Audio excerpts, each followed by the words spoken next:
সংসার চালায় পুরুষ জাতি, নারী লাগায় প্যাঁচ, প্রত্যেক বাড়ি হয় গো খেলা, আলি বাড়ি সেরা ম্যাচ, ঘরে জ্বালা বাইরে জ্বালা, জ্বালার নাইকে শেষ, নারী জাতি নষ্ট করলো সোনার বাংলাদেশ। প্রেম প্রীতি ভালোবাসা ঢুকছে ঘরে ঘরে, প্রেমের জন্য অনেক যুবক বিষ খাইয়া মরে। প্রেম প্রীতি ভালোবাসা নারী করছে শুরু, হিসাব করে দেখলাম নারী প্রেমের নাতের গুরু। আমার মায়ের আমার নদীর কিনারে বাড়ি, আর টিকটক করা নারী, আর চরিত্রহীন নারী বাদান আপনার লাইসেন্স বিহীন গাড়ি, স্বামীর সাথে জর্গা করা নারী, এরপরে ভাঙা চুরা গাড়ি, তারপরে বাদান আপনার 12 বছরে ছেলে মেয়েদের প্রেম, হিন্দু খ্রিস্টানদের মুখের দাড়ি, এইগুলি সব কিছু একবারে সেম। যদি বলেন হুজুর এইটার সানে নজরুল কি, সানি নজরুল তো হইল আপনার ওই যে যেই মহিলা স্বামীর সাথে বাদান জর্গা করে, এলাকার মেম্বার চেয়ারম্যান দিয়ে যতই আপনি ওই দরবার সালিশ করেন, ওই মেয়েটা কিন্তু স্বামীর সাথে জর্গা কর। বাংলা সুরাগারে সুন্দর করে সারিয়ে আপনি যদি খালকুলাস বাজারে চলে যান, যা দেখবেন এন থেকে সারিয়ে নিয়ে গেলেন, ফাইন স্টার্ট দিল, ওখানে যা বলতে ঠিক মোবিল শেষকে গাড়ি আবার নষ্ট হয়ে গেছে। যে নারী স্বামীর সাথে জর্গা করে, গ্রামের চেয়ারম্যান মেম্বার ডাকে বিচার করবার পরেও, শাসন করবার পরেও 1 সপ্তাহ ভালো থাকে, আর 1 সপ্তাহ পরে যে নারী তেমন তোর লেগে আমার মতো নারী দেখে তোর মতো পুরুষের ভাত খাওয়া গেলাম, তাহলে অন্য নারী বলি কবে চলে যাইতো, তুই যা যা থাকিস কে কথা কোন। নদীর কিনারে বাড়ি আর টিকটক করা নারী, কারণ নদীর কিনারে বাড়ি থাকলে এই বছর আছে, আগামী বছর বাদান ভাঙিয়া যাইতে পারে, যখন ঠিক কিনে টিকটক করা নারী আজকে আছে তোমার, আর 2 দিন পর হবে আর একজনের। আর চরিত্রহীন গাড়ি, লাইসেন্স বিহীন গাড়ি, আপনি লাইসেন্স বিহীন গাড়ি নিয়ে যদি খালকুলা রোড দিয়ে বাদান যদি চালান, পুলিশ বাদান ধরবে, তোর কাগজপাতি কই কতক্ষণ না কে। আর চরিত্রহীন নারী ঠিক আজকে আছে আপনার সকালবেলা আর একজনের। এখন কি বুঝছেন?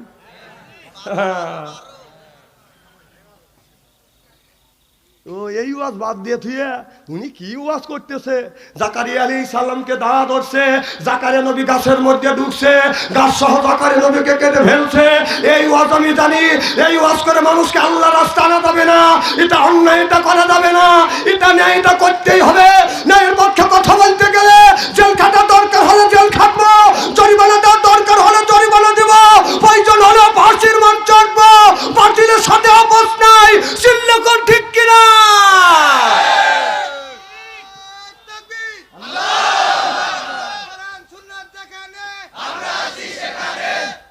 উনি হক কথা বলা নাই, তেল দিলে ওয়াজ করে কি কিসা কাহিনী শুরু করছে।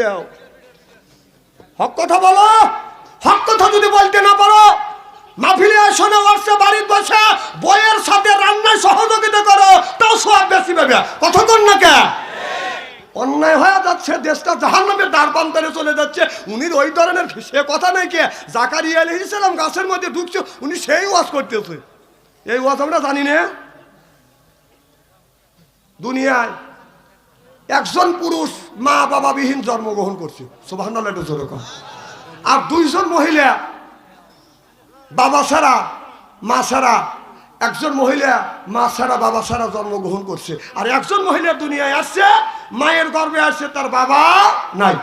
সেইটি হলো হযরতে মরিয়ম। কে কথা বলে? হযরতে এই মরিয়ম। কি হয়েছে?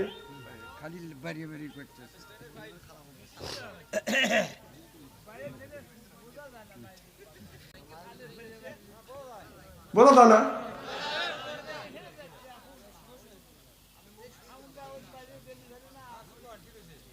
না না ওই যে বাইরে সাউন্ড মানে 2 শব্দ হচ্ছে, বলার পরে উনি পরে আবার বলতেছে, ঠিক না?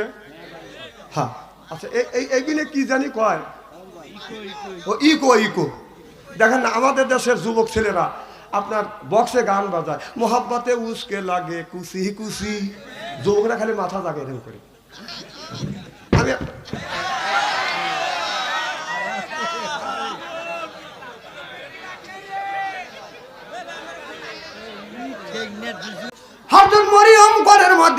খানার মধ্যে হযরত মরিয়ম বদন রয়ে গেছে। আল্লাহ ডাক দিয়ে বলে যে রে জিবরাইল যা হযরত মরিয়মের কাছে যা, আমি বিনে স্বামীতে আমি সন্তান দিব। হযরত জিবরাইল আলাইহিস সালাম মরিয়মের কাছে এসে বলে মরিয়ম আল্লাহ আপনারা বিনে স্বামীতে তোমাকে সন্তান দিবে। হযরত মরিয়ম বদন গর্ভবতী হইলেন। এলাকার মানুষেরা বললেন মরিয়ম তোমার বিয়ে শাদী হয় নাই, তোমার পেটটা বড় হয়ে যাচ্ছে। মহিলার পেট বাঁধান যখন পেটে যখন বাচ্চা হয় সামনের দিকে পেটটা বাঁধান আগাবা। সব মানুষ বলে মরিয়ম রে কার সাথে তুমি খানায় খাবার মধ্যে এইরকম অপকর্ম করিয়েছো, বিয়ে নাই হওয়ার আগেই তুমি সন্তানের মা হতে চলেছো। হযরত মরিয়ম বলে না না আমি কোনো অপকর্ম করি না। সব মানুষ বলল এই অপকর্ম কে কে করতে পারে? এই ঘরের মধ্যে জাকারিয়া আলাইহিস সালাম ছাড়া আর কোনো মানুষ নাই।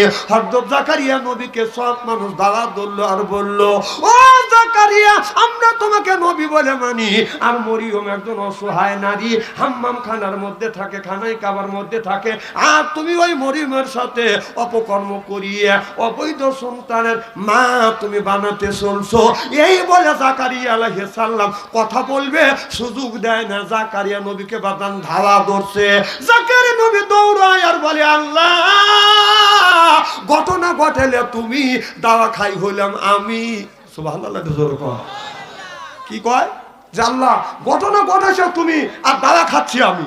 দৌড়তে দৌড়তে জাকারিয়া আলাইহিস সালাম একটা গাছের কাছে যা বলতেছে হে গাছ তুমি আমাকে সাহায্য করো নইলে কাফের বেঈমানরা আমাকে মেরে ফেলবে। গাছ দুই ভাগ হয়ে গেল।